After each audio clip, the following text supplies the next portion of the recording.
Hi everybody, it's Brian here, back again for what I picked up for this week. I'm going to start off with some NES games. Picked up two. One is a Bandai game called Xevious. And I think this was around $2.50 or something like that. Another one is Predator, and that is, I think it was $5. And so there's Predator. I've never played either of those games, so be surprised a little bit about what they're about. Picked up some Super Nintendo games. Picked up from Hudson Soft, Beauty and the Beast. Kind of weird it's not a Capcom game, because usually Disney games are a Capcom game, but I like Hudson Soft. So, and every time I see a Disney game, I always pick them up. Also picked up Dino City. I never even played this. I have no idea what it's about. Another Disney game, and this is Pinocchio.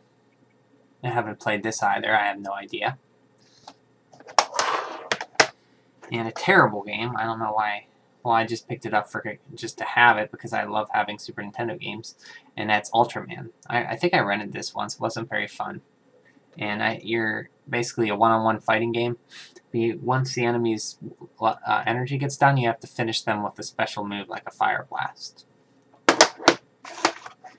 Picked up some, I think these were $1 or $2.50 complete, and that's Wayne's World complete. I've never played this game. It's a movie game, so probably not going to be that good. But, I mean, it's complete in box, and for, I think, this might have been $2.50, not $1.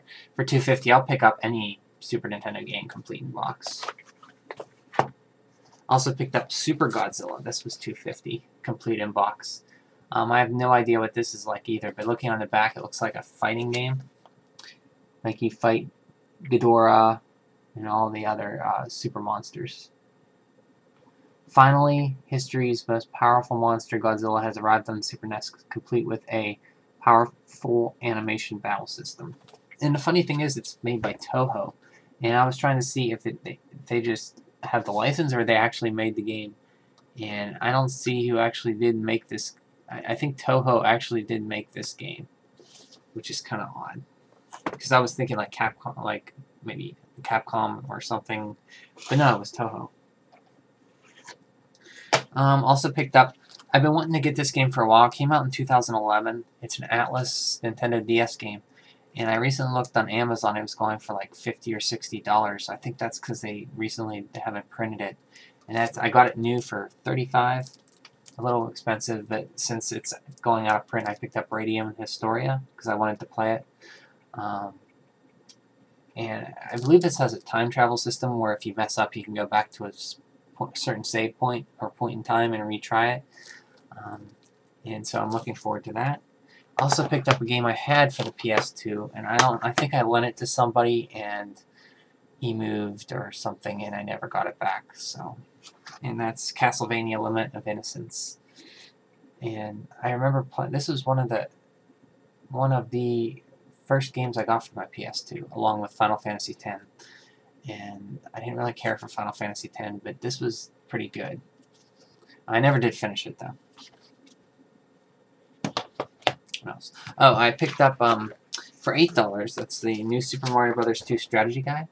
And it's kind of an odd guide in that it's vertical like this, but when you want to read it, you got to actually flip it horizontal, which is kind of odd. I mean, it's a decent strategy guide. It's nothing like in the old days of strategy guides with Nintendo Power, but for $8, I'll take it.